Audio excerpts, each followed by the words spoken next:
Hey, what's going on? It's Bill Burr, and it's time for the Monday Morning Podcast for Monday, April 4th, 2016. How's it going? How are you? I am in Ottawa, Canada right now. Oh, Canada. It's fucking freezing here. Every time I come, my nostrils stick together. We did fucking, I almost said Wichita. I don't know what the fuck the name of the place. Windsor. We did Windsor, me, Verzi, and fucking Joe Bartnick. We did Windsor the first day. I don't even know what day that is yet. Friday. We did it on Friday. And I brought this little fucking bitchy coat. You know, Nia calls it the Kleenex coat. It's just those little ones. Remember when in the 70s when they had the big puffy coats? Well, they're still making the puffy coats. They're not just they're like little ones. You know what I mean? They look like little, like if you go to a rib shack and you open the little thing and they give you a little moist little towelette. Looks like there's a bunch of those sewn into the coat. You know the thing. You know what the fuck coat I'm talking about. One of those little North Face numbers. So I got that in a hoodie because I looked at the fucking forecast and it said that, it's going to be like 50 degrees. And that coat's good down to 40, so I thought I was fine. And I was fine. I was snug like a little bug in the rug for the first, was it 2 days? When the hell was I the second day? Oh, the second day I was at Casino Rama. That's right. That's when it started to snow, and that's when I started questioning my jacket game, as the young kids say. My jacket game was not on point, however. By the way, I didn't bring any of my fucking podcast equipment because, this trip is a motherfucker, all right? This is one of these, it's known in my business as a thrash, all right? Sometimes you go on the road, it's a fucking cakewalk, all right? Whatever the fuck that means.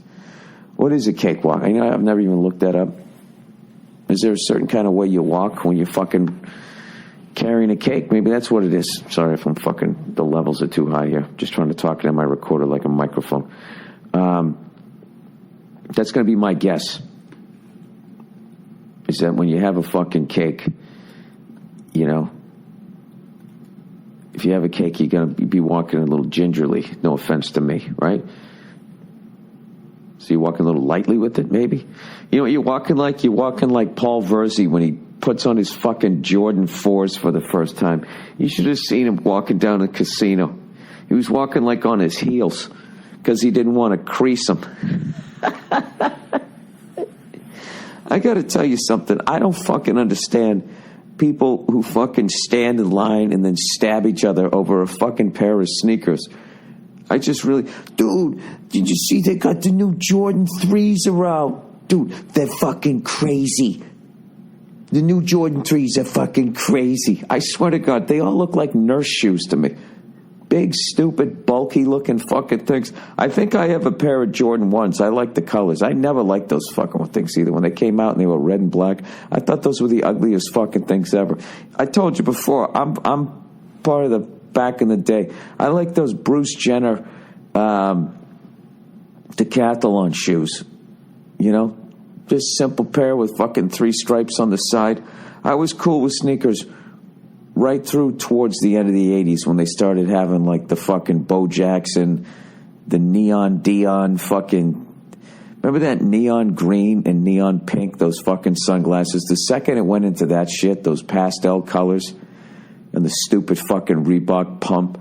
Oh, maybe if I put some more air in my sneakers, I won't have white guy legs. The Reebok pumps were as stupid as Batman versus Superman. There. All right. Okay, Shirley. Here we go. There's cakewalk. Surely you've heard the term cakewalk. Did somebody write a whole fucking article on this? Good Lord, cut to the fucking chase. All right, I'll read this as fast as I can. Surely you've heard the term cakewalk used to describe some sort of challenge or task that is reckoned to be pitifully easy. Surely you have... Will you stop calling me Shirley? Surely you have... Please don't lie. Good Lord, who fucking wrote this? The figurative definition has been around since the early 19th century, as long as the literal one. In fact, it appeared in print. But did you know that the term is actually pretty racist? I'll bet you didn't. What the fuck is wrong with this idiot who... This is such a classic... You know, if you actually had to get a real job writing, you wouldn't have one. You know, everybody on the internet fancies themselves like they're some sort of journalist, you know, when they're writing. This is just... No, you're just fucking writing on a... It's like acting in a web series. And you're upset you didn't get nominated for a fucking Oscar. Nor did I... Okay, did you know it was pretty racist? I'll bet you didn't. What, because you don't know some shit? That means everybody else doesn't, you fucking cunt? I mean, I didn't know it, but I'm a moron. I really don't like this person. He said, nor did I. Okay, that's the first humble thing this person said. Maybe he can come around. Maybe I was wrong. I still don't think I could drive cross-country with this person. Nor did I until I looked into the origin of the term and found out it had roots in the... I don't know how to say this word. Antebellum, south of the early 19th century. Can you just tell me what the fuck it means? How it started? During this era of firmly entrenched slavery in the States, the cakewalk was a dance event where slaves were invited to dress up in the fine clothes and took on the airs of the white aristocracy. Oh, so this is like when the Wayans brothers did White Chicks. What did they do? Is this like the first Def Jam comedy? They started doing the white guy voice. I said, get out in the field and do the work that I should be doing. And everybody starts flipping out, dying laughing. The next slave coming to the stage. All right, they were held in the plantation home, in the same rooms where the resplendent balls were held among white society. Oh my God, how much did those people fucking stink back then? Putting on all those extra layers of clothes. No such thing as deodorant, right? Just trying. That's one of those things where you washed yourself in the same fucking trough the goddamn horses drank out of. The cakewalk was similar. It was a ball held for the slaves. Oh, so this is their Christmas party. I didn't know they did that. I didn't see that in Roots. You know, it wasn't all bad. Every once in a while they had like a company party. After 364 and a half days of absolute horror, then they'd let them in the house. Yeah, hey, sorry about all that other shit. Would you like some pumpernickel? The wife just made it. Oh, let's get them out of the house. They seem to be a little restless. It's fucking nuts. Oh, what an ugly period. The cake, like it's not an ugly period now, but, it's less ugly. All right, let's continue. Okay, the cakewalk was similar. It was a ball held for the slaves. Couples promenaded through the ballroom, bowing deeply and frequently, chins and noses held highly aloft. If you're going to tell me they finally gave them a fucking party and they still were assholes about it, the couple who performed the best interpretation of how the white folks did it won a cake, baked, one imagines, by a slave. I didn't imagine that. Stop putting words in my mouth. I would figure the white people, after all that fucking time, yeah, well, you know what? I consider we ruined their fucking lives. I think we can make them a cake once a year, but we're only giving it to one of them. Jesus Christ. Every time you think you found the depths of how evil that shit was, you find another layer. Oh my God, another layer, just like a cake. Jesus, I'm an artist this morning. All right, the cake walk looks similar, but it was also very different. Its intent was to emulate white society in order to mock it. Well, Jesus, there's a dangerous fucking game. Yeah, I told you, this is like the first Def Jam comedy. In much the same way as, oh, Jesus Christ, Saturnalia, the ancient Rome winter solstice festival. Oh, yeah, exactly. Much in the same fucking way. where the rules of social order were turned upside down and the slaves and laborers became the rulers and masters attend their servants. Oh, they did this in Rome. This is just all fucking weird. Can you imagine the tension during that?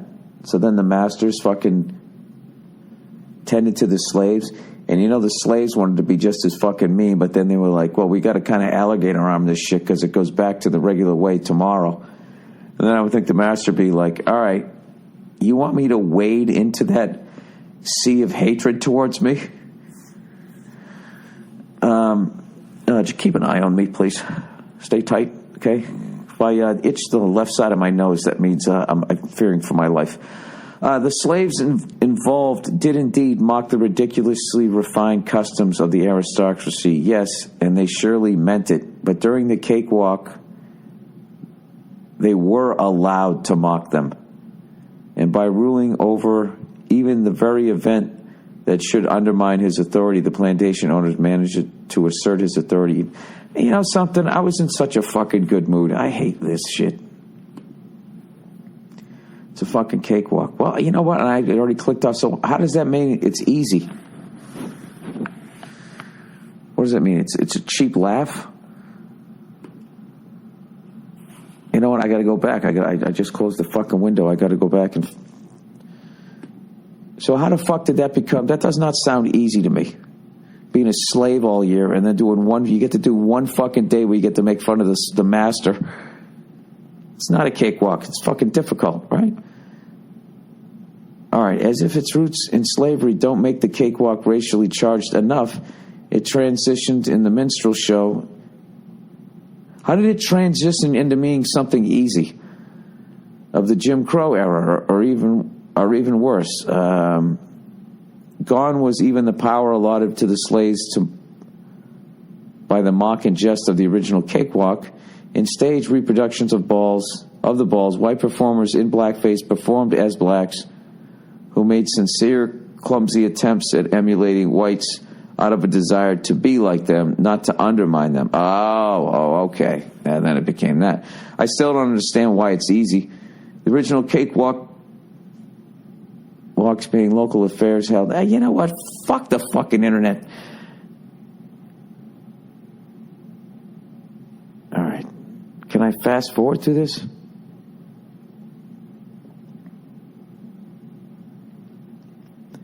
Oh, God, he used the word apparently.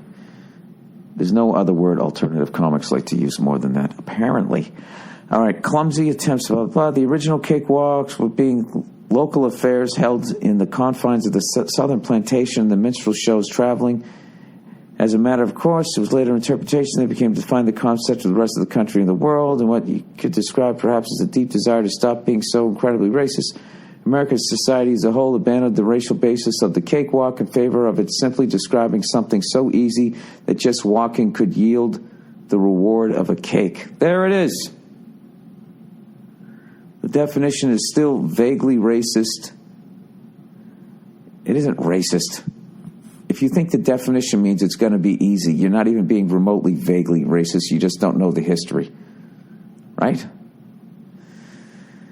Yeah, Jesus Christ. All right, well, that was fucking depressing. Well, fortunately, I'm up here in Canada where, they have all the angelic white people. According to Michael Moore, up here, they're all a bunch of angels and nobody has to lock their doors. Which, of course, we don't know that's true. Just generally speaking, people don't get along with one another. All right, so that was an excruciating 15 minutes. I don't know how you guys enjoyed it. So, anyways, how the fuck did I get onto that shit? Oh, because, I thought the whole... I thought this whole trip was going to be a muffin dance. How about that? Can I say something like that? I thought it was going to be a little muffin dance. Did you know that the origins of muffin dance, you actually are pro-domestic violence? I bet you didn't. Surely you've heard the term muffin dance before. Please, please, please don't tell me you have not. The origin of muffin dance comes from the early 1900s, when women, when they asked, "Can we vote too?" were forced to show their clams and dance out of the voting booths as people threw desserts at them. This became known as the muffin dance because clam indicated that their pussy stunk and turned men off. Later, in 1929, the great-great-grandson of Abraham Lincoln said, "I cannot tell a lie. Some of these bitches' clams do stink, but there's no reason to make them do a muffin dance. They should be allowed to vote too." And all the guys said, "Yeah, you know what, you're right." And everybody had muffins. So next time you use the term muffin dance, just know that you're being vaguely sexist. All right, I'm sorry. Why am I doing this? Why am I talking like this? Why am I sitting here in this fucking freezing cold hotel room? I can't find where the fucking heat is. I'm staying in one of these red rum, just one of those, you know. I like old shit to a point, you know. I thought I liked having an old house until I fucking had to deal with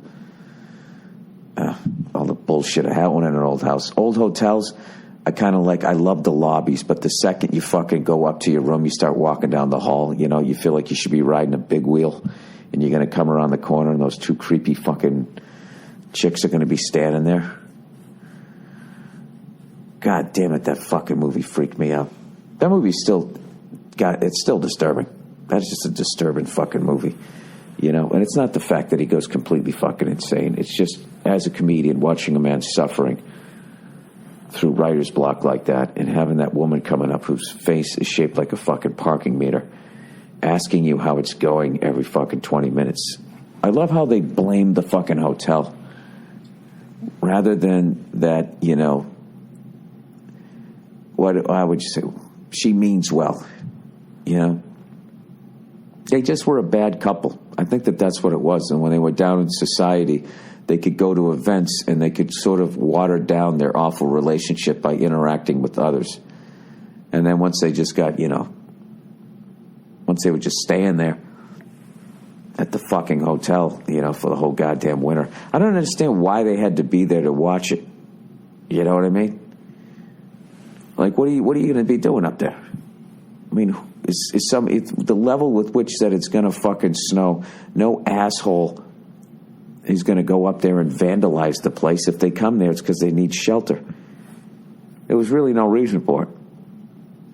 You know? And that was also a vaguely racist movie, wasn't it? You know?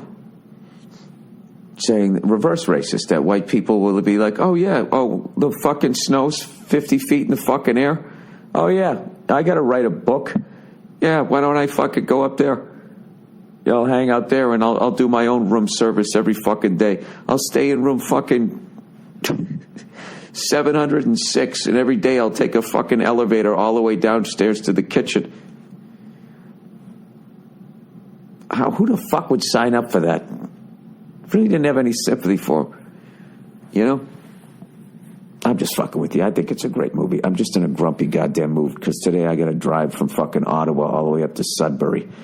And then right after the show, my travel's all fucked up. I got to drive over to fucking Detroit, which is like a fucking 8-hour drive. You know? Takes me back to the days when I was doing college gigs. And I remember one time I had this gig in the Upper Peninsula of Michigan, right? Some fucking town up there that began with an H, all right? So like an asshole, I'm like, all right, I'm in Michigan. And I didn't look on the map to see where, you know, basically the fucking college was at. And I just flew right into fucking Detroit. And then I realized that the Upper Peninsula is actually, it's sort of, you know, it's the dick of Wisconsin. I should have flown into fucking Milwaukee and driven up, but I didn't. I flew into Detroit, and I had to go drive all the way up the whole fucking state. It was pretty cool because I got to drive over whatever bridge that is, the Mackinac Bridge or whatever the fuck it is. I'm trying to look it up right now. But I can't remember the name of the fucking... I think it was Marquette. I always thought it began with an H. Maybe I was thinking Lake Huron. I think it was in Marquette. I did a fucking gig up there. Yeah. And I had like I forget what time my flight was, but I had to basically, it was an early morning flight in Detroit. It was like a fucking 8-hour drive or some shit, 7-hour drive. And the show didn't start till 9. I was done at 10 o'clock. I had like a 6 or 7 a.m. flight. I can't remember. And I was just like, all right, good night, everybody. And I jumped in my fucking car and just drove like a fucking lunatic after already having done the drive. Drove all the way back, just like nodding off, almost falling asleep. It was one of the dumbest things I ever did. Just trying to save like the fucking $50 change fee or some shit like that. So you would think that I would learn from that. Not old Freckles. But this time we actually have, I got like Bartnick and Verzi to help me with the fucking drive. Oh my God, dude, Sudbury is, yeah, it's as high up as fucking the Upper Peninsula in Michigan. What a fucking asshole. For some reason they're going, yeah, there's really no airports around here. I don't know why we didn't just take a couple of puddle jumpers there. I have no fucking, oh, I know why. Initially, I was picking up a rental car in Detroit, and I was going to drive this whole thing. And then at the last second, they're like, it's a pretty long fucking drive. So I said, all right, well, we'll fly most of it, and then we'll do the thing, Then we'll get the rental car. We'll get the rental car in fucking Ottawa, blah, blah, blah. We'll do it one way. But then I was still leaving out of Detroit. This is so fucking stupid. Oh, this is going to suck. But anyways, what will be cool is tonight I'm playing a small, like, hockey arena. And it's going to be great. It's going to be a fucking good time. I played one of those last night here in Ottawa. Ottawa Civic Center, whatever the fuck it was called.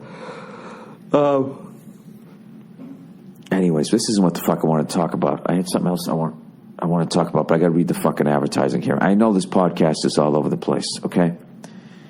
I can't say it's a fucking cakewalk anymore. I can't say a cakewalk anymore because now I know it's fucking racist. All right? Well, actually, I can't say it to you guys, but I could say it somewhere else. You know what? Who's kidding who? I'm going to say it. I'm going to say it because I've been saying it my whole fucking life. It's just going to come. That's how you become an old person, where someone's going like, Grandpa, do you know the origin of that? Oh, shut up, you first-year freshman. All right? You fucking cunts. I've been around 80 years. Stop breaking my balls. If I want to say 23 skidoo, God damn it, I'm going to say it. You almost kill your fucking grandfather trying to get him to stop saying something. All right, let me get to the advertising here. Oh, here we go. Oh, the old trunk club. Trunk club, everybody. Do you hate going to the mall? Sure, we all do. Surely you've been to a mall. Surely you're not going to sit there and say you haven't. Trunk club, shopping takes forever, and no one has time for it. Well, people who enjoy it do. They live for it. Let's go shopping. Those fucking dopes would just go down and they would sit there and look at outfits. Never once putting their ear up to the shirt and hearing the crying child that sewed it together. Throwing out their old fucking clothes. Just end up in the ocean or on some hipster's back who pretends he had the job you had, right? Shopping, I used to always drop off clothes at Goodwill. Who's kidding who? I still do. And I thought it went to fucking homeless people, and it doesn't. It just goes right on their racks, and they turn around and they sell them, which makes me feel good, knowing that they don't end up in a goddamn ocean, right? Anyways, and now it's spring, so you need pastel polos and boat shoes, right? And it'd be nice to have your own personal stylist, too. I think that has to be a joke. Nobody needs pastel polos and boat shoes. I think that those should only be for the upper 1% of this country. You know what I mean? It's for the robber barons and their date rapist children, and they can walk around. And what would be great is you make it exclusive for them, so they'll feel like, oh, look at us, we are a cut above. It'll be like a status symbol. Well, really what it is it's a warning for anyone that dates their children. You know what I mean? It was, instead of wearing the scarlet A that you're a whore, you just have those pastel colors. Just be like, it gives the ladies a little heads up, that there's going to be a sense of entitlement coming at them with a hard on, right? You got to give them the fucking heads up. Jesus Christ.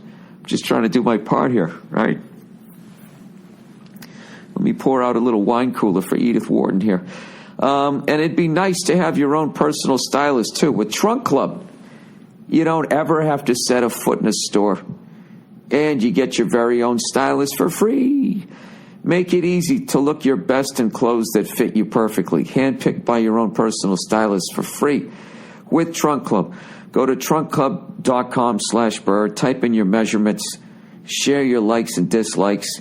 And you get your very own personal stylist. They'll pick your clothes from, oh my God, this is a muffin dance right here. They'll pick your clothes from over 80 top brands and ship them right to you. You keep what you like and you send back what you don't in the trunk. Trunk Club. You know what? They're going to fucking send these clothes to some maniac. Okay? Some serial killer. Because they don't like to go to malls either unless they're trolling for victims, right? And what's going to happen is they're going to get confused and they're going to go, which is the fucking... I don't like this shirt trunk, and which is the one, there's stuff in the body, and they're going to fucking throw a bunch of shirts in the bottom of a lake, and they're going to send a body back to Trunk Club. I'm calling that right now. Then they're going to do a first 48 about it. But when this trunk showed up, they couldn't understand why the shirt smelled so bad. I'm sorry, it's bad. Trunk Club is not just another way to shop online. It isn't. Your stylist takes the time to understand your unique look. And if you live... There's just something funny about that. I was just picturing somebody standing in a mirror looking at themselves trying to figure out their look, You know that little thing where you have your hands on your hip and then you stick one foot in front of the other like you're a horse answering a question because you want some oats. And if you live in Dallas, New York, Los Angeles, Chicago, or D.C., you can stop by one of the Trunk Club clubhouses to work with your stylist in person for free. Now, wait a minute. I thought the whole point was not to go to a fucking store. Trunk Club is not a subscription service. There's no monthly fee. This is what I like here. Your stylist is free. Shipping is always free. And you have 10 days to try on the clothes risk-free. What are you, putting it off like a term paper? Oh, God, I got to try that shirt on. Make a statement at the next big event on your calendar with a look that's handpicked just for you and your style. Mike, what are you trying to say? I'm trying to say I'm a date rapist with my pastel colors. Get started at Trunk Club today. Premium clothes, expert advice, no work, thanks to your very own personal stylist at Trunk Club. Get started today at trunkclub.com/Burr. That's trunkclub.com/Burr. Excuse me. trunkclub.com/Burr. Sorry, my voice is a lot out of it. I've been screaming my jokes for 3 nights in a row. Oh, God. Am I really going to start to sing right now? Oh, fuck. Okay. Bo-do, me undies. Me undies. No more sweaty balls. Bo-do, me undies. Skating down the fucking canals. You're in fucking Ottawa. You're on the canal. You're wearing your undies with your pal. Both your balls are really fucking dry. In fact, they're getting really chafed because it's cold. Your MeUndies will keep them warm. All right, MeUndies. By the way, if you ever skate the canal out here, I've always been afraid to do it. I've done it, but I was nervous when I did it. I just kept thinking about the omen, like I was going to fall through and everyone's going to be hacking at the ice trying to get me out again. The canal's only a foot deep, It's really no big deal. So the worst thing that could happen is you could get severe frostbite and they have to remove both your feet, like in that movie Misery. In the movie, she just fucking breaks his ankles. In the book, she cuts off his fucking feet. I love when they do shit like that. And it's just like, okay, so you've severed a major artery and this guy somehow doesn't bleed out in the bed? Because let me guess, you tied your fucking belt around his calf? Does that even work, by the way? If somebody fucking... Did you see the fucking redneck that blew his goddamn leg off? Oh, my God. There's this new fucking thing that rednecks are doing, you know, because they just love shooting stuff and blowing stuff up. And as much as people, you know, who don't have their own spread, living in the middle of nowhere, judge them, somewhere in the back of your head, you know it's fun. You know, riding around on a fucking four-wheeler, shooting a gun on your own fucking property, you know, it's got to feel great. That's a level of freedom that I've never heard. I've never felt, you know. I live in the city where there's noise ordinances, you know, which basically noise on my property should not carry over. Like, you can basically call the cops if somebody's splashing around in their pool too loud. He's mocking the fact I don't have one. The cops go over and then they just start beating people, right? Or, air quote, getting the situation under control. Christ, what the fuck was I just talking about? Oh, yeah, riding around. You know, so I watched this new thing that they do. They take some sort of explosives, and they put it in these old cars, and then hopefully they stand far enough away, and the fucking thing blows up. Well, this fucking guy, all right, redneck blows, look at this shit. Right here it goes. Redneck blows himself up, blows up house, blows himself up in a bonfire, blows up pigs, almost blows his head off. This is such redneck stuff. Stupid redneck blows himself up. Fire blows up, blows himself up. Boat motor blows up. Fucking rednecks are crazy. Blows leg off. Let's see, where is it? Come on. All right, yep, and an American gun enthusiast. You had to throw American in there?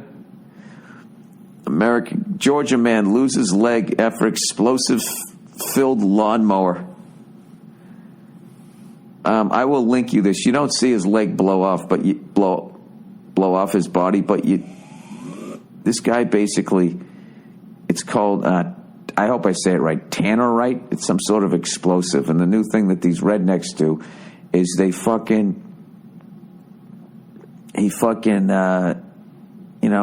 put it in whatever vehicle. You know what it is? It's really what's going on here is these rednecks are starting to be a little more classy. You know, after all these fucking years of,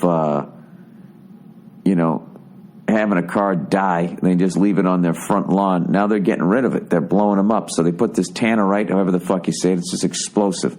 And there's some sort of formula, like basically for every such and such amount, you need to be like 100 feet back. All right? So let's say whatever. We'll just say this guy's, if he's got a handful of this fucking tanner, oh God, we're doing math now, Bill. All right? And he basically needed to be about 500 feet back, and he was 40 feet away from this lawnmower. And he fucking shoots the shit, right? He fucking shoots it. And he blows the fucking thing up, right? Listen to this shit.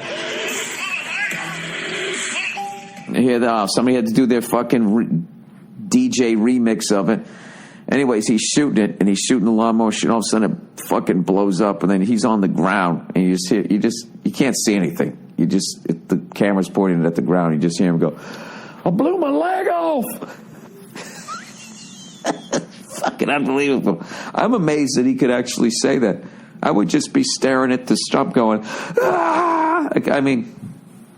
Well, oh my God, he's got to tell that story for the rest of the... At what point can he laugh along with everybody else? You know? I bet he's considered like a tragic figure now in the redneck community. You know, like he'll probably, at the next cross burning, they let him light it. He hobbles up and everybody gives him a round of applause, like they're all fucking sad. Like what happened to him was some sort of a terrorist act rather than self-imposed fucking stupidity. Jesus Christ. I feel bad for the guy, but who the fuck are you doing? Shooting a goddamn gun at dynamite, basically, whatever the fuck it is, in a goddamn lawnmower. The fucking blade alone, the shrapnel from that. And I gotta look this shit up. Top 10 dumb ways to blow you. Oh, to die? All right, we'll go with that. To die. All right, let me hear your March Madness brackets. Top 10 dumb ways to die. There's always the opening the elevator doors before the elevator gets there and not looking and then stepping in and falling to your death. Playing with guns. I don't fucking know. All right, top 10 dumbest ways to die. Here we go. All right. Starving in a supermarket. I didn't want to read that one. Diving off a cliff but survive but die of shock from the high price of your hospital bill. Oh, Jesus Christ. Oh, Jesus. I don't need hacky jokes. I have plenty of those. Come on. 10 absolute dumbest ways to die. All right. This is all going to be clickbait horseshit. Okay, you know what? Go fuck yourself. You guys should be dying right now waiting for me to read this shit. Trying to kiss a reflection of the moon in a lake. All right, somebody died doing that. And then I got to click another page. You know what I mean? So you can have advertising on every fucking page and somehow you can fucking afford Twinkies this month? Go fuck yourself. All right, so anyways, let's talk about the tour here. So the first day we were in Windsor, right across from Detroit. And it was awesome. I stayed at this great hotel, and you could look right across the, whatever the fuck it was. I guess it isn't Lake Erie, is it? Is it just a river? I don't know what the fuck you call it. Is it a sound? Oh, the Detroit River. And you see beautiful downtown Detroit. And Detroit never looks more beautiful when you're not in Detroit, when you're across the fucking river looking at it from Windsor. And I just kept asking a bunch of people, like, because I'm going to invest, I'm going to buy something in Detroit. I'm going to do it. God damn it. You know? Invest back in America. I totally believe in that city. I know it's going to come back. And I was asking people where to fucking invest, and they were just all laughing. They're like, about 40 miles north. Like, nobody believes in it, which is what's making me want to fucking buy there even more. You know? It's fucking dirt goddamn cheap. It's going to come back. At some point, it has to come back. Sitting right there on the river. I know the fucking Cleveland Cavaliers guy bought up a bunch of fucking skyscrapers there. That's got to, you know. He put like the people from Google in one of them. I have no idea. But the shit is so cheap there. I don't get how you fucking lose. And I like the idea. You go in there, right? You fix the fucking place up that you buy, and then you don't kick the people out that live in there. And then they got a nice place to live. Right? Maybe that gets them in a better mood. Slowly but surely, you just start turning it around. I think any American, right? What we should do with these fucking cities, because God knows the government's not going to do anything. I don't think they can because they're bitches to the fucking Federal Reserve bankers, right? They don't have any fucking money. They're robbing Peter to pay Paul. So I think with whatever money they let us keep, we ought to just start fucking, you know, buying up some shit in Detroit. Turn it around. Don't kick the people out. Get it going again. Maybe then they can start making American cars right again.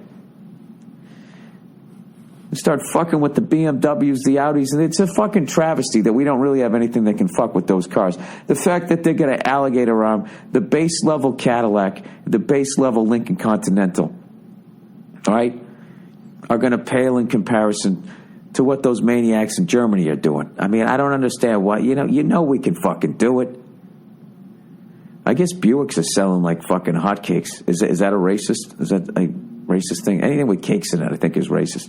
Hotcakes. Back in the day when they were actually every 10 years let a slave have a birthday, one of the things the slave owners would do was actually heat up the cake so it would burn, it burned their mouths because they were that evil. Here's another chapter of white evil that you didn't know existed. Selling like hotcakes. I guess hotcakes were pancakes back in the day. And you know goddamn well, you know, having pancakes must have been a fucking treat. Because I remember back when you read the Tom Sawyer book, right? Huckleberry Finn. These fucking kids painting a fence just to get an apple. Like that was considered like a treat.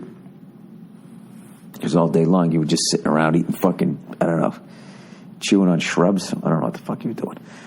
So anyways, I want to buy there, man. I want to buy something there and not become the fucking evil person that boots the people out that are in there. You just fix the fucking place up. Gives a shit. You know? Unless, of course, the people in there then fuck the whole place up. Then I would be upset. Do you know how much that plaster cost? I was trying to do something nice. Whatever. Eventually, I'm going to look into that. So we did Windsor, and we had a great time, and Verzi was there, so of course I smoked a cigar. So, you know, I only do 2 cigars a month now. So last month, I only smoked 1. February, I had 2.5 because we started to smoke one, and it wasn't smoking well. And we got halfway through, and like, this fucking cigar sucks. So I actually smoked 2.5. So I smoked 2 in January. I feel like the fucking Rain Man right now. So then 4.5. 5.5. So I'm actually half a cigar under my goal for this year. So April 1st, I already smoked a cigar. So now I can only have 1 more, or technically 1.5 more. But I'm actually going to try to get down to 1 a month. And to be honest with you, I'd kind of like to go all the way to my birthday in June and not smoke another one. All right? Oh, God damn it, I enjoy them. I enjoy the fucking lifestyle. I enjoy the whole fucking thing about it. I love going in. I love picking them out. I love the excitement. I love the smell. I love the old fucking chairs. You sit there. I love that there's no fucking young people there, you know? And by young people, I mean anybody 39 and younger. I just don't run into them, you know? Everybody's just chilling the fuck out.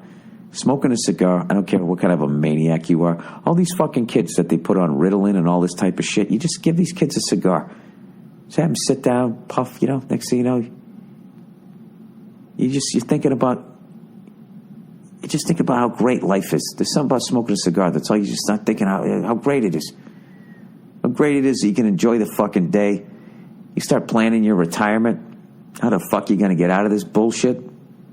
So you can just sit around in whatever zen you've somehow come into. I mean, I swear to God, if cigarettes make you feel like that, I understand why people do that shit. It's funny, but, you know, non-smokers like myself, you know, I actually am a smoker now with the fucking cigars, but, you know, I used to always look down on those fucking people that smoke cigarettes. They were huddled outside and all that shit. You know? I don't know. Maybe they know something I don't. I'm not advocating smoking. I don't know what I'm saying. By the way, Canada, Windsor Airport, Jesus Christ, what a fucking gem that is. I love small airports. There's nothing better than that. Little ass fucking airport. Then when I went to Toronto, we flew over the propeller plane. Jesus Christ! If you saw Verzi walk into that, he's one of those guys. I don't look. If he sees propellers, he feels like he's riding in like a Model T Ford. You know. I always just say to myself, "Oh, it's going to fly better." Well, we have much less of a chance because there's less working parts here for something to go bad. You know, I don't know. That's what I tell myself. So, anyways, we went to Toronto. We didn't fly into their nightmare fucking airport. We flew to the Toronto Islands, which I'd never heard of. There's a fucking little ass airport there. We get picked up and we took a little ferry. You know. It's fucking hilarious. Across the Western Channel. It literally, like, we started to go and I started videotaping it. And by the time I panned from out my side window to the front window, we had already gotten across it. You get across it in like 30 seconds. Or they have a tunnel you can walk underneath the Western Channel. We did that on the way back. It was a nice little ass airport. After all these years of traveling, I love a little mom and pop airport. Get in, get the fuck out. It's hilarious. You show up, they still have the old school metal detectors, so you don't have to go through that fucking radiation shower that for some reason, I just don't understand that. So to stop terrorism, you're going to give all of your countrymen cancer? Well, if we fucking kill everybody, who are they going to blow up? So anyways, how far into this fucking thing? 44 minutes. Anyways, but these shows cannot have been going any better. And I've been working my ass off in Los Angeles for a reason that I'm not allowed to say yet, for whatever fucking reason. So I've been worried that I can't, I can't fucking do stand-up as much as I'd like, but I've been doing a bunch of spots, like little 10-minute spots, trying to stay sharp. I just do a little bit of my act. Even the jokes I hate, I'm like, yeah, just fucking say it so you remember how it goes. And I could not be having more fun up here, man. Just having a fucking great time. Just figuring out my act. I even figured out this new way to trash women that, like, isn't as fucking mean as I used to do it, but I still get to make the same points, so I just don't come off, as a complete fucking lunatic all the time. I don't want to be that guy. You know what I mean? As much, something, I realized I never finished reading the MeUndies thing, did I? Okay, whether you're wearing a suit or sweats, you spend almost 24 hours a day in your underwear. But instead of making a statement like Superman's tights under his everyday clothes, your underwear is probably boring. MeUndies about to change that. Oh, yeah. They're about ready to take your balls to the next level. They're going to hang a little disco ball, It's called the third eye, the third ball, right off your fucking nuts, Can you imagine her excited face when she sees a disco ball hanging off the end of your dick, right? You should probably get that checked. Please include all of the following. No, modal is pronounced modal. Every pair of MeUndies is made from sustainable source modal, a fabric that's twice as soft as cotton. Nothing can describe the fit and feel of MeUndies, but once you try them on, you'll understand why they're called the world's most comfortable underwear. And if you don't love your first pair of MeUndies, they're free. No questions asked. MeUndies has dozens of styles and limited edition prints to help you make a statement with your underwear, whether anyone can see them or not. Remember, Superman. I don't like that joke. Remember Superman? What, that he's fighting Batman? Somebody on World Star Hip Hop, one of my favorite fucking websites, watching people, funny vines, music that I'm completely not even aware of. I get to learn about that shit. And then just some of the most fucking insane fights you're ever going to see. And there's always a tipping point when you watch fights on World Star. There's always the amazement, and then somewhere it just starts to become sad. And you just start thinking, what is wrong with human beings? Why do we do this shit? Why can't we just go out to a fucking McDonald's or a fucking dance club, and not have like a 50-on-50 fight? I do have to tell you, the respect I have for someone that actually would go into one of those modern-day Braveheart fucking things. I mean, I don't give a fuck how many martial art classes you've taken in your life. There is nothing that they teach you in those fucking classes other than to turn around and run, which you already know how to do. When you get in the middle of a fucking melee like that, it's just inevitable. The fucking odds. That's the fight version of being like the helicopter gunner in Vietnam, where they had like a life expectancy of 2 fucking weeks. It's just, you're just standing there and you know it's going to happen. All right? Something's going to fucking hit you. You're going to get knocked out. And I have to tell you, the influence of MMA on these fucking street fights now, back in the day, I seem to remember when you knocked somebody out, that was it. You didn't sit on their chest and throw another 40 punches to their head waiting for Big John to come over and fucking, usher you out of there. There's no ref. That fucking shit where you already knocked somebody out and then you boot him in the head. I mean, at that point, that's like attempted murder, man. You won. You knocked them out. You come up and you do this. You sit on that chest and do a fucking speed bag thing. It's fucking brutal.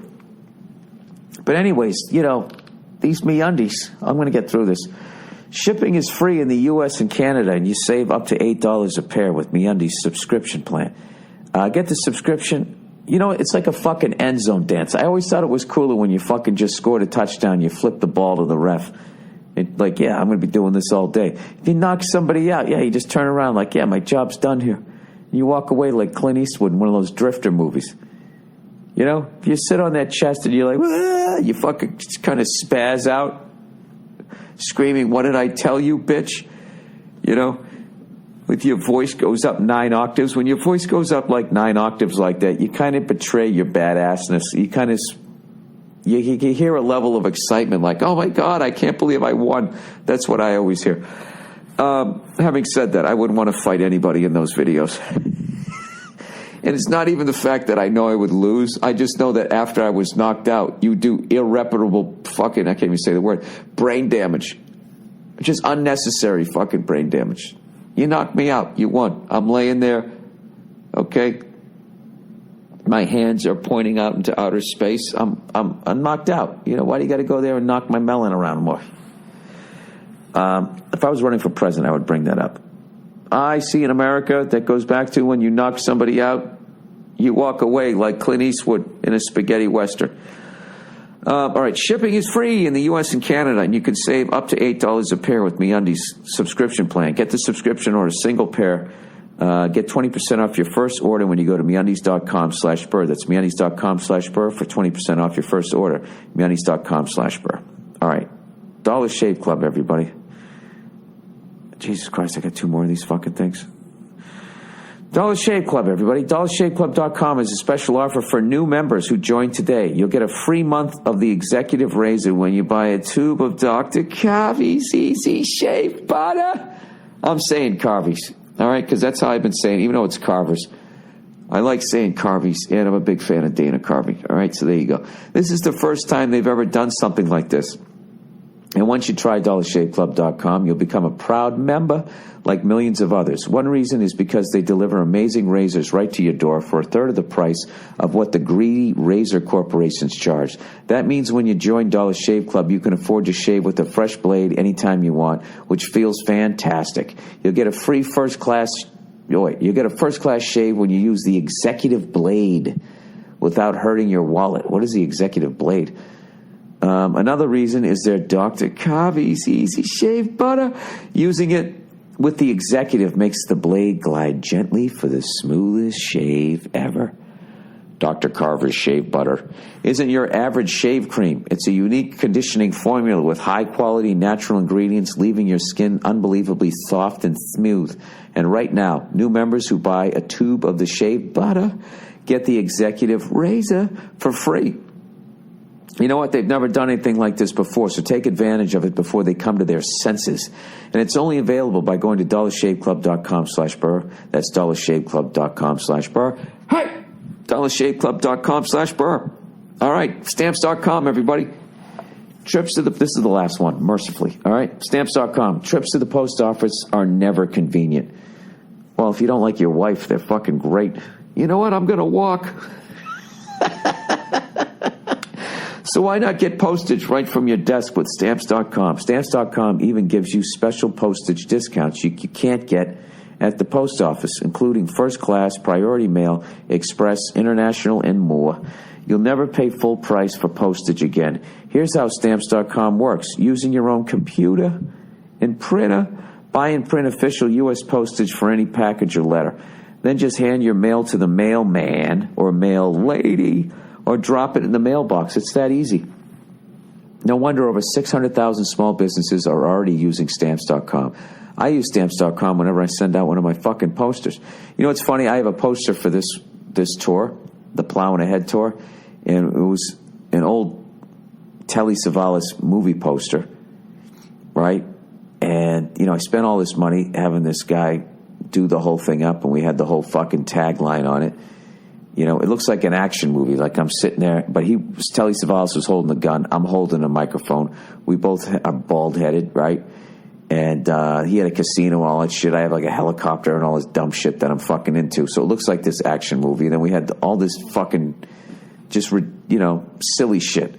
Like they tried internet porn. They fished out the oceans, but nothing could stop the man with no answers, right? And then it was like this coming... You know, it was supposed to be like this movie poster. So I don't think the casinos understood it. They took away all of the words, whatever the fuck you call it, all the text. They took all of it away, and they just have this standalone poster, and now I just look like a magician. Like, is he going to come in a helicopter and make a truck disappear? Like, it doesn't make any sense, and I spent all this fucking money on it. And most of them are just using my poster from my last tour. You know, when I had what's left of my hair grown out in a beard, so I don't even look the same. It's just been a shit show. Anyways, right now, sign up for Stamps.com and use my last name, Burr, for this special offer 4-week trial, plus a $110 bonus that includes postage and a digital scale. Call to action verbatim. Read this verbatim. Don't wait. Get started with Stamps.com today. Go to Stamps.com before you do anything else. Click on the microphone at the top of the homepage and type in Burr. That's Stamps.com. Enter Burr. B-U-R-R. There you go. Was that verbatim enough? I'm such a control freak. I can't even handle people who are giving me money, telling me what the fuck to do. 55 minutes. All right, this whole day is getting away from me. I haven't even read any of the fucking questions, and I haven't even talked about the Bruins, how we're 1 point out. We beat St. Louis, and then we lost to Chicago. I, of course, didn't see any games because I was fucking traveling. You know, it's funny. I had like 5 or 6 cunty Chicago fans talking shit. You know, it's so funny. Last time we played them, we beat them. I don't talk any shit. Do I talk any shit? No. Right? I hate these fucking people, like these whack-a-mole fans that, you know, oh, we kicked your ass today, and then they duck back down. They're nowhere to be found, you know, when you fucking lose. Like Chicago's gonna do in the playoffs, you fucking goddamn cunts. I actually like the Blackhawks, and fans like that make me fucking root against them. So anyways, coming up this week, my Bruins, my beloved Bruins, all right, we are playing, our next game is, where the fuck is it? I think we're playing, we play Carolina, I believe. I think we play Carolina next, right? I get the schedule right here. Where is the schedule? All right, we play Carolina on Tuesday. It's at the TD Bank North fucking Home Depot Garden, whatever the fuck they're calling it. Carolina notoriously plays us tough. They always match up well. That's always a tough game. And then we have Detroit, which is huge. They're 1 point ahead of us on Thursday. And then our last game is against Ottawa on Saturday. All right, so basically the 2 teams in front of us are Detroit and Philly, both 1 point ahead of us, I believe. So the great thing is during this week, Detroit and Philly play each other. So, no, I think Philly's a few points ahead. So I'm just rooting for Philly to just win the rest of the way out, all right? I at this point, I have to root against Detroit. I don't have anything against Detroit other than their fucking cunty fans. And they really are cunty fans, you know what I mean? The funny thing about them is they don't realize that their run is over and that it's now all about Chicago and L.A., and they're wearing the crown. You know what I mean? For some reason, Detroit is still living off fucking Yzerman. You know, I guess they won one last decade, too. But actually, they won 2. Yeah, but you can just see. You can see it in Detroit. It's over. You know? It's something that I'm going to experience when Brady and Belichick are gone. And I'm going to be like, yeah, but we're the Patriots. It's like, yeah, but they're gone. Yeah, they're wearing the same uniform, but it's not the same. I'm fucking with you. I actually love Detroit. I love the franchise. I don't like their fans. You know, and I've never been that way, as I like to think, with all the success that, you know, I only talk shit if people give me shit. That's how I try to be. You know, I don't try to act like because my teams are successful, that means somehow in my own personal life I'm a success. Like some people do. Those, you know what? I'm really judging all Blackhawks and Red Wing fans by half a dozen people, which isn't fair. So you know what? Good luck to all of you. And I hope the Bruins fucking pull it out. And if we don't, we got no one to blame but ourselves. Just fucking, good Lord. What a fucking season. Up, down, up, down, up, down, up, down. That's what the fuck it's been.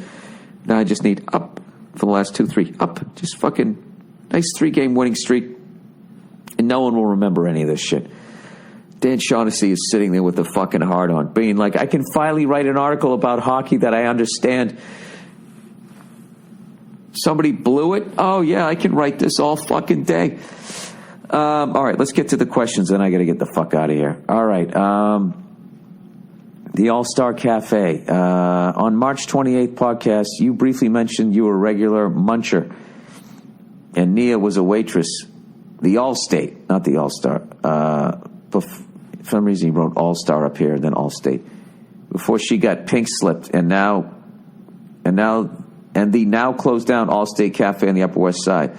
I thought your listeners might be intrigued to learn that your meeting place was also a meeting place for a young teacher and her murderer in January of 1973 during a one-night stand. Murdering a partner guarantees there ain't no second night, right? Jesus Christ, I didn't know that. The grotesque multi-stabbing crime got so much infamous publicity that the pub changed its name from the W.M. Tweeds to the Allstate. The murder inspired the book and subsequent movie starring the then scantily clad Diane Keaton. Also, apparently, Kevin Bacon had once tended bar there, too. I wonder if they fired him also. I didn't know that. Jesus, that's fucking creepy. I don't believe in ghosts or anything like that. Not even remotely, but that type of shit is just scary. By the way, I love hearing about history. Even as much as I fucking that cakewalk thing, I was trashing that guy. I like that type of shit. All right, girlfriend bothered and annoyed by sexy TV show character. Dear Billy Blankballs. My girlfriend and I were recently watching the new season of Daredevil, and we're enjoying it. However, one character, Elektra, was introduced, and she bothered the hell out of my girlfriend. For reference, Elektra is this character that is sexy, provocative, and an all-around badass ninja woman. Elektra is also like that weird sort of, isn't that mythology thing? What is that weird fucking thing? Isn't that with, I'm not even going to say it, because if I'm wrong, it has to do with some sort of creepy sexual relations within the family, doesn't it? You know, daughter, father, and then the other one is son, mother, where the son kills the dad or some shit. It's just fucking weird. When I see those types of stories, I actually start believing in Adam and Eve. Well, yeah, there was just two people and they banged, and then they had this incestuous fucking horse shit for a couple of generations until we fucked ourselves out. Maybe that did happen. Maybe that's why Neanderthals and all, like, or whatever they are, the original cavemen, their heads were all fucked up looking. It's because everyone was related. Who the fuck knows? Anyways, she was a cool character, but my girlfriend hated her. I noticed that it wasn't anything against the character, since she couldn't tell me why she didn't like her other than she just bothers her. Other people have told me that their girlfriends/wives are the same way with Elektra when watching this show with their significant other. I know it isn't just this character, because any female that is in a sexy, badass role, I've noticed women, specifically ones with boyfriends, don't like. Is this just some kind of insecurity women have?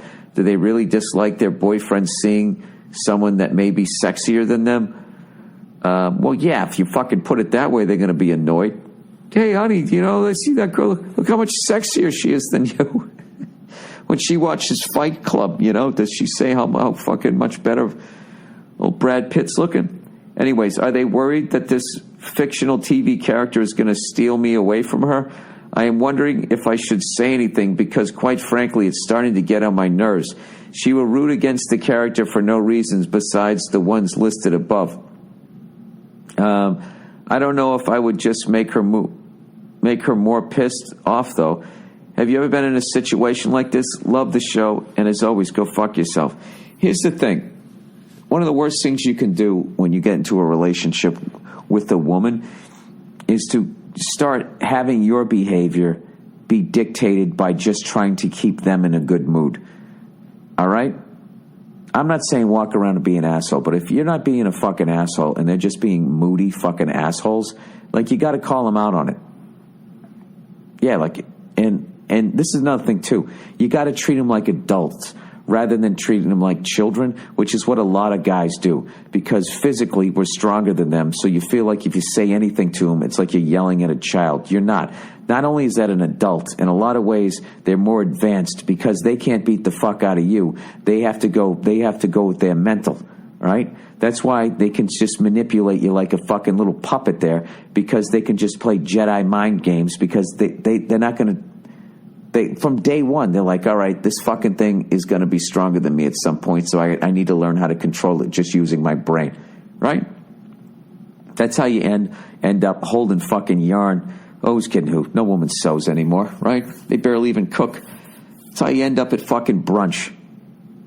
This is what you got to say. You just got to just hit pause and I would just be like, what is your problem with this character? You're ruining this show for me, okay? Look at Daredevil. He's got abs. You see me acting like a fucking baby about this, you know? If you don't like the way you look, go to the gym. Why don't you be inspired by this fuck? That's what I feel when I watch a superhero movie. Other than when the fuck is this dumb horse shit going to be over? It always makes me feel like, I got to hit the gym. I can literally sit there and watch Thor, who's probably a foot taller than me, 1,000 times better looking than I'm ever going to be, and all that dude does is make me want to go to the gym. But then again, if you look at our roles, like, all I need to do is earn enough money where I can get a Ferrari and a toupee, and next thing you know, I can bang some whore that's been in a fucking magazine. And that's basically how it works, if I drive the car in the right part of the world, right? Drive around the fucking French Riviera, Jesus Christ, you have no idea what you're going to be banging. They don't have that option. You know what I mean? They can't be like, well, I'm a 6, but, if I start making money, I can go get myself a Brad Pitt. You can't. And you know what? You can't blame society. You got to blame the good Lord for that one. So maybe that's why. Because no matter what she does, she can't. I don't know. I don't fucking know. Ask her. But something, I wouldn't be on, if she's ruining your show, you got to call her out on it. All right. Okay. Going bald. Dear Billy Baldcap, I'm 24 and I'm going bald. This runs in my family as both my grandfathers were bald, so I don't have any sort of identity crisis about it. In fact, I'm leaning into it and will joke about it when appropriate. My question to you is, when do I finally start buzzing everything away? The last thing I want to do is rock a George Costanza look, but would like to have a full head of hair while I can before I look like I'm in denial. No comb-overs for this cunt. My hair is thin but still covers everything on top, though my barber did crack more jokes than usual at my expense last time I went to get it cut. No, I didn't provide a picture because this isn't a fucking Rogaine commercial. Given your experience, I'd love to hear your input on when you pulled the trigger to buzz it all away, and possibly the input of the lovely Nia. Well, Jesus Christ, what am I, your fucking stylist? Well, I think, something, if your barber starts making jokes, you know what I mean? I feel like there's not enough time left on the clock for you to make a comeback. That's basically like now you're lining up and the dude across from you is talking shit about how they're moving on to the next round of the playoffs and you're not. So it sounds like it's already over, I don't know, dude. What am I? What kind of a fucking man asks another man a question like this? Just fucking, shave your fucking head, or go get hair plugs, or put Rogaine on it, or dye it a different fucking color. I don't give a fuck what you do with it. What is my experience? My experience was when I was just sick of it. I was sick of the slow death, and I was just like, you know what? Let's just put this thing out of its misery.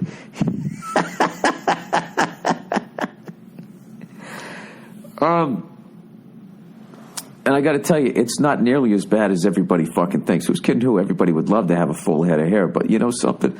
I got to be honest with you. Once you start buzzing your head, it's kind of fucking awesome. You know what's great about having a shaved head? You're always ready to go. I got to tell you, as much as I would love to still have a full head of hair, I love the fact that I'm always ready to go. All I got to do is throw a shirt on, splash a little water on my face, and you have no fucking idea that I was laying in my sweatpants 5 minutes earlier.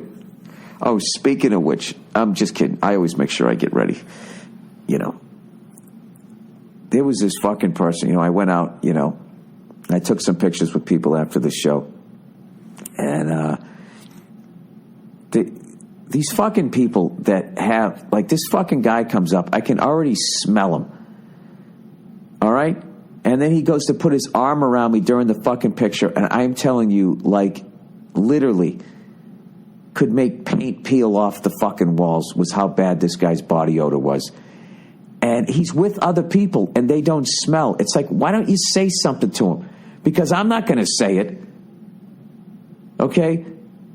You paid money to see me, right? I gave you a show and then I come out there and I take a picture and then I tell you you smell bad. I wouldn't do that to somebody, but Jesus fucking Christ. You know what's fucking hilarious about this person too? I kept running into him.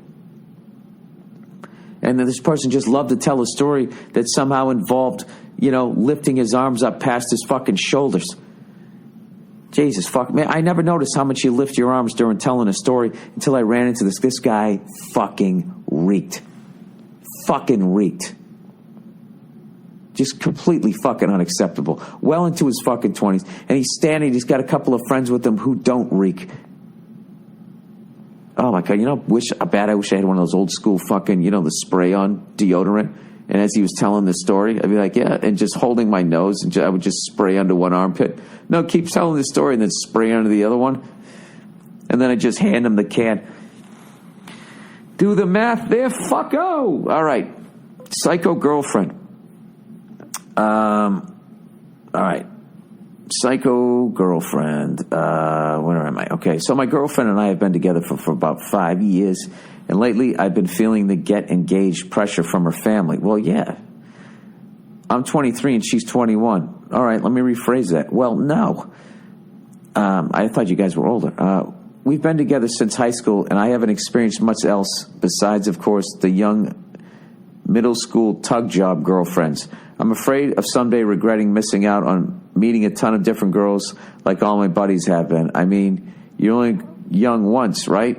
My girlfriend flips out on me about watching porn because I'm thinking about other girls, and she acts like I'm cheating on her. And half the time when we're out, she thinks I'm checking out other girls. Because you probably are, dude, because you want to. Because you want to break up with her, is what I'm guessing. She's a drop-dead gorgeous girl, so I don't get what she's so insecure about. But like I said, she's crazy. She gets abusive with me, and I just kind of sit there and take it all the time. She's Latina, by the way, Honduran and Nicaraguan. She's got that wild temper. All right, now is that considered racist to say that Latina chicks are a little crazier than what? Unlike what? Pasty, drunken Irish chicks? Oh yeah, they're always so even-keeled. When I asked for space, I woke up the next day and my car was keyed. She claims she had nothing to do with it. I love the girl. She's all I've ever known, and she's amazing most of the time. But I'm not sure if I can live like this forever with her temper and her jealousy. What would you do? Anyways, love the podcast. Thanks for the advice, and go fuck yourself. P.S. Good luck with the home gym. Everybody knows you got no business in a regular... go fuck yourself. I got no business in a regular gym. Oh, and you do is you're sitting here and you're a fucking goddamn... You know something? I actually had sympathy for you, and I was going to give you some good advice. You know what? Go fuck yourself. You know what your problem is in this thing? You're allowed to... You're young. I'm not going to be a dick to you, okay, because you're young. This is the deal. All right? You got yourself a hot girl. All right? And you didn't know how to set up the relationship. She fucking rolled all over you. You're asking what I'd do in your situation? If I was 23, I'd be doing what you were doing. I'd be staying in the relationship, wanting to get out, and dealing with this bullshit. But I can tell you this right now. Her looks aren't always going to be there, but she's always going to have keys. You know what I mean? So that's what you're signing up for. The looks go out the fucking window. You're marrying the fucking person. And if this fucking lunatic, every time, if God forbid your mailman is a fucking woman who's younger than her at that point, I don't know. I don't know. It was too wishy-washy. I can't tell whether you fucking want to be in it or not. But I can tell you this right now. Any woman keys your car, that's it. It's fucking over. Okay, that is the level of being a complete fucking psycho, a complete disrespect for your own property, and a sign that when she was a child, she was never told no. The fact that you would go out and do something like that, yeah. I don't know. It sounds to me like you want to go fucking get some notches on your belt, and you're afraid that if you do, and you break up with this girl, that she's going to fucking stab you. I don't know. I got claustrophobic reading it, if that means anything, but I'm a fucking lunatic. All right, sketchy ex-girlfriend. Hey, you cunty leprechaun. Jesus, everybody's staring into the redhead shit this week. Every once in a while, I got to give you guys shit. Can you be a little more original? I like that Billy Blank ball. That was fucking funny. 58 fucking, fucking redhead jokes in a row. I get it. I get it. You don't have an hour's time. You can do a 10-minute set. You're a showcase comic. All right. Hey, you country leprechaun. I am 16 years old, and my girlfriend is 15. Today, she texted me with a picture of a tattoo asking if I like it. It is what? It is the date of her grandfather's death. Personally, I hate tattoos and thinks if she keeps getting them, she will look like a fucking phone book. I also think her mother is irresponsible, spelt with a bunch of E's. Irresponsible for letting her get a tattoo, spelt with one O. So young. What are your thoughts about this? And what's your thoughts about this and how she didn't tell me till after she got it? Thank you, and I love your shows and your podcast. Yeah. All right. She's 15. She already got her first tattoo. What you got to do is close your eyes and age her. When is she getting the face tattoo and the nose ring and the fucking Olympic fucking rings in her ears to be different? Yeah, I'm not into tattoos.